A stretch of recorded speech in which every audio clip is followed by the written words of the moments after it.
সুপ্রভাত, নমস্কার। আমি বরুণ বিশ্বাস। আজ পৌঁছে গেছি সুখসায়র অ্যাকশন এরিয়া 3B এই ব্লকে। এই ব্লকটাতে আমি এসেছি। দেখুন, স্বতঃস্ফূর্তভাবে মানুষ বেরিয়ে আসছেন স্থানীয় সমস্যাগুলো বলবার জন্য। আমি আপনাদের কাছে আগ্রহ প্রকাশ করব, প্রতিদিনের ন্যায় আমার এই ভিডিও সর্বত্র আপনারা প্রচার করবেন এবং যে যেখানে আছেন নিউ টাউনের অ্যাকশন এরিয়া 2-3, 1-2-3 সব জায়গায় সব লেভেলে পৌঁছে দেবেন, শেয়ার করবেন।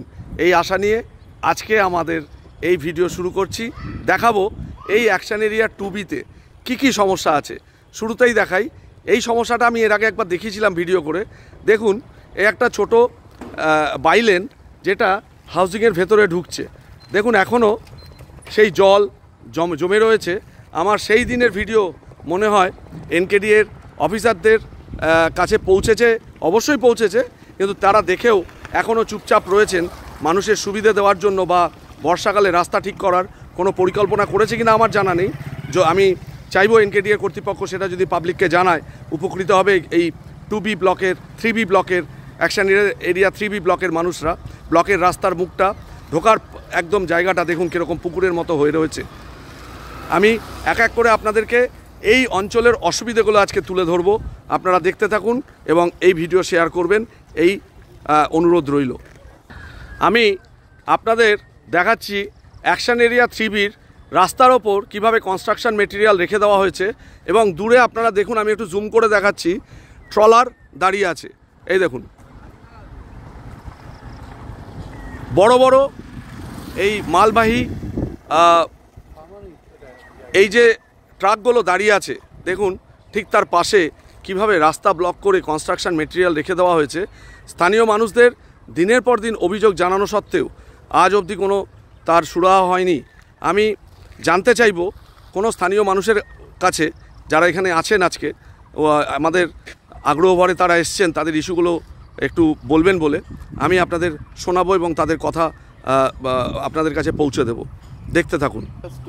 এই দেখুন, আমার সাথে উপস্থিত আছেন এই অঞ্চলের একজন স্থানীয় রেসিডেন্ট। উনি এইখানকার দায়িত্বে আছেন এবং এই ব্লকের সুবিধা অসুবিধাগুলো সম্পূর্ণ জানেন। আপনি যদি বলেন একটু যে আপনাদের এখানে কী অসুবিধা আছে।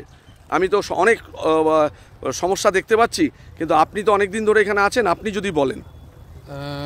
সমস্যা বোধহয় বলতে গেলে আমাদেরকে বলতে হবে সে মন্যন্তরে মরি নিয়ে আমরা মারি নিয়ে ঘর করি।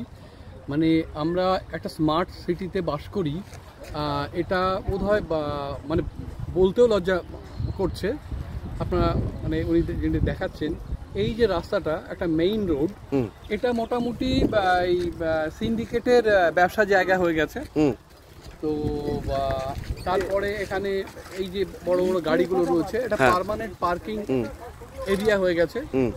এবং এখন এই মুহূর্তে দেখছেন না, এই সামনের যে রাস্তাটা আছে পুরো রাস্তাটা জুড়ে এই সব বড় বড় বাস গাড়িগুলো থাকে এবং তার মাঝখানে আমাদেরকে এদিক ওদিক কাটিয়ে যেতে হয়।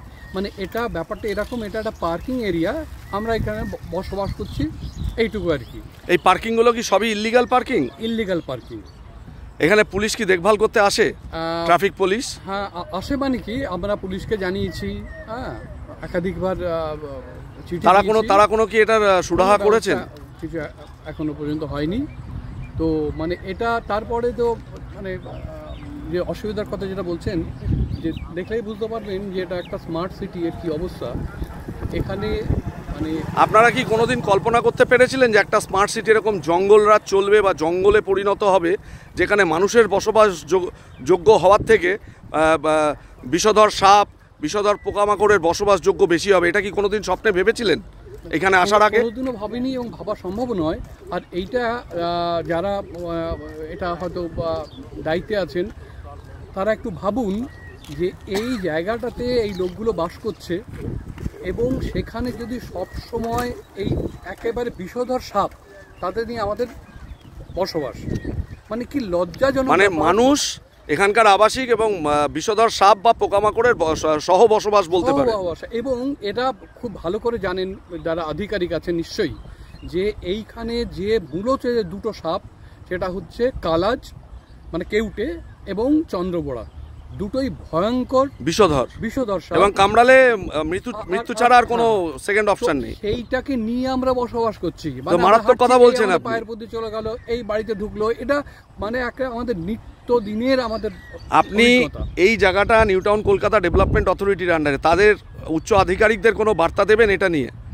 মানে অবশ্যই দেবো, এবং দেবো মানে কি, যে এটা একটা ভয়ঙ্কর একটা সমস্যা নিয়ে আমরা বাস করছি, ভয়ঙ্কর পরিস্থিতি, যেখানে মৃত্যুকে আমাদের সবসময় মানে সঙ্গী করে চলতে হয়। মানে ঘরের থেকে বাইরে পা দিলে ভেবেই বেরোন যে এই সাপের ছোবলে মারা যেতে পারে।